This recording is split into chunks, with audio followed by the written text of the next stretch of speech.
Hello, this is Laura, and in this video I'll show you how to apply a fly zipper for shorts or pants. There are a lot of methods for installing them, and not all of them are super easy to understand. Actually, when I started sewing, the fly front was such a scary, complicated nightmare for me. Until I found a super easy and simple way to do it, and that's the one I want to share with you today. I hope this step-by-step guide can help you as much as it helped me and show you how easy it is to do. The first thing is to prepare the front parts of the garment for the fly zipper installation. And we are going to do this in 3 steps. We are going to draft the fly extension directly to the front pant bottom piece. Other methods I have studied call for the fly extension to be sewn to the center front instead. But having the extension already built in on the pattern makes the whole sewing process easier for me. So we are going to start adding the fly extension to the pattern. To draft it, we are going to trace a rectangle on the front pant pattern piece. The measurements I used for the rectangle were 5 cm or 2 inches wide parallel to the center front. And to define the length of the rectangle, I measured the length of the zipper I'm using, plus 1 cm for seam allowances.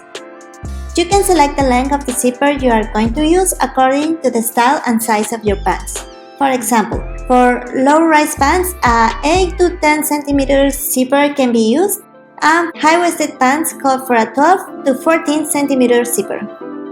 So I measured the length of my zipper along the teeth, starting at the beginning of the top stop and finishing at the end of the bottom stop.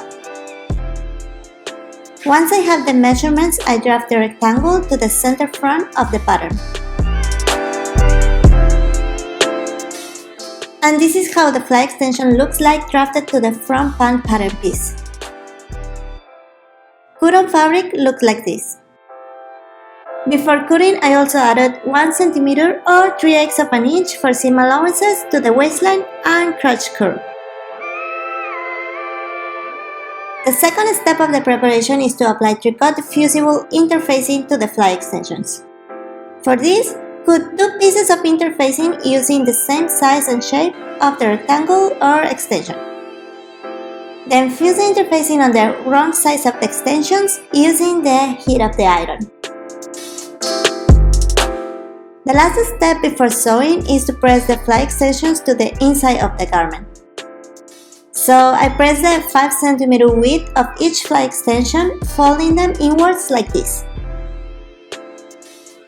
Snip the seam allowances at the bottom of each fly extension to mark where it ends and where the crotch curve starts.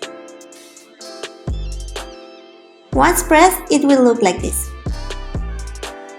And I forgot to record this part, but make sure you finish the edge of the pieces with a serger or a zigzag stitch.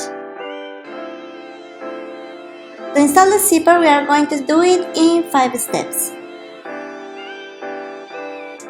We are going to start with the right side of the pants, tracing a line along the fly extension, 1/2 cm or 1/4 of an inch away from the fold. With the fly extension laying flat, I start measuring 1/2 cm to trace a line after the fold along the length of the extension. This 1/2 cm or 1/4 of an inch space prevents the zipper teeth from showing on the face of the garment. So it will help us to cover the zipper teeth when the zipper is closed. Then I trace a little mark about 1 cm or 3/8 of an inch below the waistline to indicate where I'm going to start installing the zipper. Once I have traced everything with a removable marking tool, I place the zipper face down following these 2 lines. The top zipper stop is placed just below the 1 cm or 3/8 of an inch mark below the waistline. And the zipper teeth are placed along the line I traced 1/2 cm or 1/4 of an inch away from the fold. You can use pins to secure the zipper on this position like I did. But another easy way to do it is by using sticky tape to hold the zipper without pinning like I have done when sewing regular zippers. Then, using the zipper foot, sew the zipper in this position, backstitching at the beginning and end. The second step of the sewing process is to continue with the left side of your garment. So here we are gonna place the zipper tip sticking out from the folded edge. And with the top zipper stop 1 cm or 3/8 of an inch below the waistline, just like I did on the other side. So for this, I start tracing the mark of 1 cm or 3/8 of an inch below the waistline, indicating where I'm going to start placing the zipper.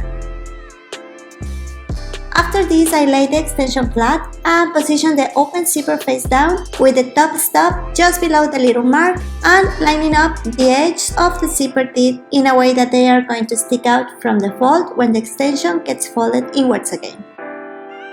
Pin in place, and before stitching, ensure that the tip of the zipper will be actually sticking out from the edge when it's folded. Then with the extension laying flat again, so using a regular straight stitch, back stitching at the beginning and the end. The third step is to wrap the zipper using the fly extension to create a kind of integrated fly shield.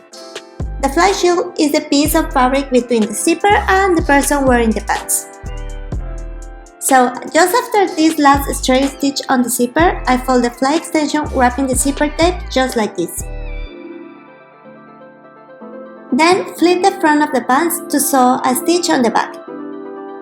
From here I can see the interfacing piece I fused. I follow the edge of it as my stitching line guide.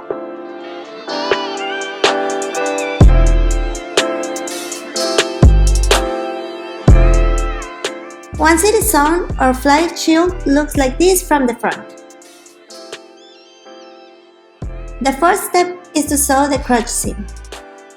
Zip up the zipper and then, with the back of the pants facing you, align the right and the left pieces with the right sides of the fabric facing each other. Pin along of the edges of the crotch seam. I cut a little notch to indicate where the bottom of the fly extension meets the crotch curve. And here is where I locate the last pin.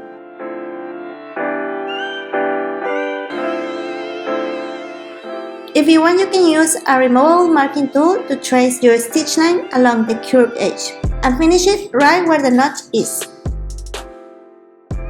With a regular stitch, I sew following the stitch line, back stitching at the beginning and end.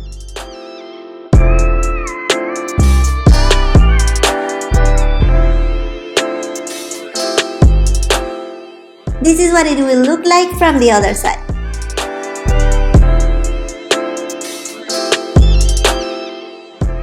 The fifth and last step is top stitching. Zip up the zipper and pin through both sides of the pants on the folded edge just like this.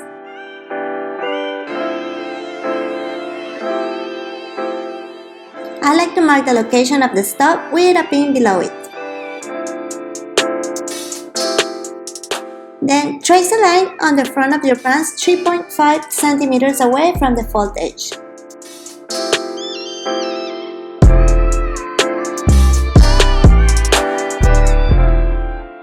The stitch line will finish at the center front and below the bottom stop. Round the corner to create a J-shaped stitch line. Sew slowly to make sure your line has a nice curve.